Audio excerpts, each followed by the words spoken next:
Good morning, my name is Bando and this is Breakfast of Bando, and it is closer to bedtime than it is breakfast time, but I thought I'd do a little bit of a video today, just because I haven't done one for a day or two, and I just wanted to talk about what I did this weekend. Now, I, like many Heresy fans, was not at the Horus Heresy event, because we couldn't get tickets, because they sold out incredibly quickly. So instead, this Saturday, I was invited by my friend Vegas Bigfoot to head over to London and do tourist shit.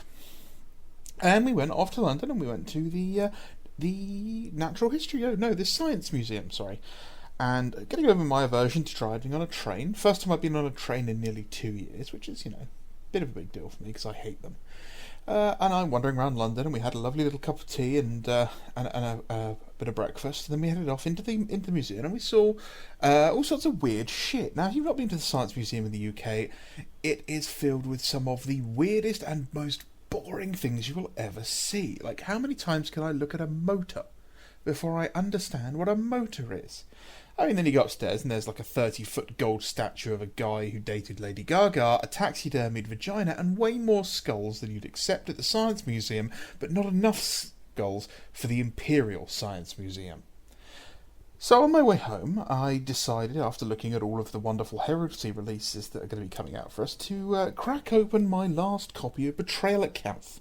I've had this since the day they were announced they were going out of production, and I thought, you know what, it is the best time to rip off the plastic and get to building. And the only thing I've built today is one of the so-called Rigor Mortis dreadnoughts. You'll see one of my Rigor Mortis dreadnoughts, the old plastic dreadnought, the wonderfully crap monopose dreadnought that is about to be replaced with a wonderful new kit. And I posted it on one of my previous videos. It was the very first Contemptor dreadnought I ever built. It was a White Scars one, and here it's on screen, and it looks awful.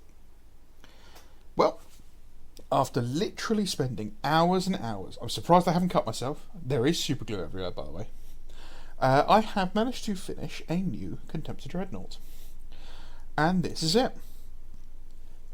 This has taken parts from 5 or 6 kits to make. And I'll just give it a quick rundown. So I'll start with the base. The base, I have absolutely no idea what it's from. I picked it up at Salute about 5 years ago, maybe 6 years ago, and I've had it ever since, and I've never figured out where to use it. But luckily, it's dreadnought sized, and it fits the aesthetic of my Shattered Legion. I then took the legs. I sliced the legs from the groin, and then I sliced the knees from the legs, and then the shins from the legs. And this, I'm not joking, has taken me hours because it is horrible to do. I then had to rebuild the legs from scratch using bits of sprue, bits of plasticard, bits of tubing, lots of green stuff, and I've used the Green Stuff World cable rollers, which I bought recently, and this is actually probably the first time I've properly used them to really get that Contemptor Quarters look, where this thing is held together with spit, blue tack, duct tape, and a hefty prayer. So, posing it and setting it all up, I've used on one leg a leftover Contemptor foot. Is one of the best things about the resin Contemptors, is they come with a load of spare feet. The lower leg is actually from a leftover part from the Blood and Skulls kit, because when you buy the Blood and Skulls legs on, I think you can get them on eBay. In the UK, they're a little expensive. You do get 2 sets of legs, like 2 sets of shins. So I've used that, built up the leg again. The waist joint, the sort of solar plexus, is from the Death Guard dread. So I had to carve that out as well, which I was using just a craft knife, and I eventually managed to remember I had a Dremel, so I went use that to finish it off, and things sped up considerably. I took out the head and replaced it with just a Mark III head, which, again, required a lot more work than you'd think it would. And I topped it off with a 3D printed missile rack. I do prefer the twin missile rack to the new style one. I will continue to be using this, and now that I can print my own, it means that I would never run out of missiles. I've always wanted to do one of these where the missiles were firing, and I think I might do it for some Thousand Suns ones, because I think they could be really cool. Then, moving over onto the arms, I took the normal close combat arm, that comes with this model. Took the claws off, flattened it down, replaced the 4-pronged claw with a leftover hand, which comes from the old Venerable Dreadnoughts kit.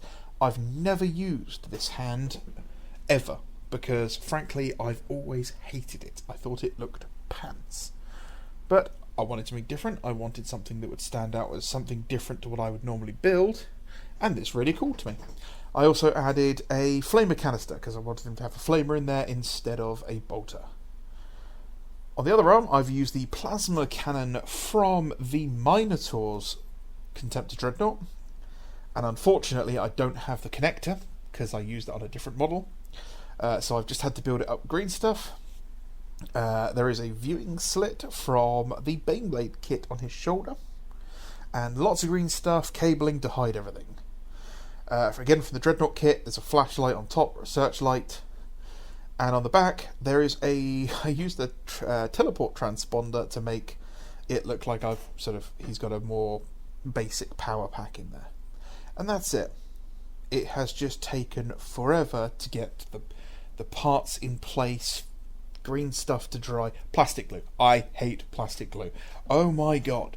Super glue beats plastic glue hands down every time. I mean, it's great, yeah. Oh, I'll put a couple of drops here and it's got a really fine applicator, and that's wonderful. The little blue Revel plastic glues, brilliant, with the little needle applicator. Yeah, wonderful. But you glue two pieces together and it takes 30 hours to fucking dry. Nah. Super glue, hands down, every time. Yes, so this is going to be joining my Shattered Legions force.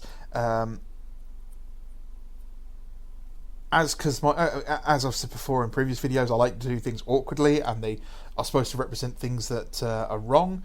This will be a Raven Guard Dreadnought. So, yeah, Raven Guard Contemptor or Contemptor Mortis Dreadnought, meant to look like it's being held together with ramshackle field repairs, and I think I've done a good enough job on that. Let me know what you think in the comments. I'm back to work tomorrow, so this is me slowly getting better. Hopefully I'm not breathing too heavily anymore, and these videos will continue. If you liked the previous video about my Argonaut themed Ultramarines, a second one of those will be coming this week. If anyone has any pictures of an Ultramarine Stormbird, please let me know, because I can't find any on Google. Thanks a lot, guys. Have a great day. Stay safe. This is Bando. This is Breakfast with Bando.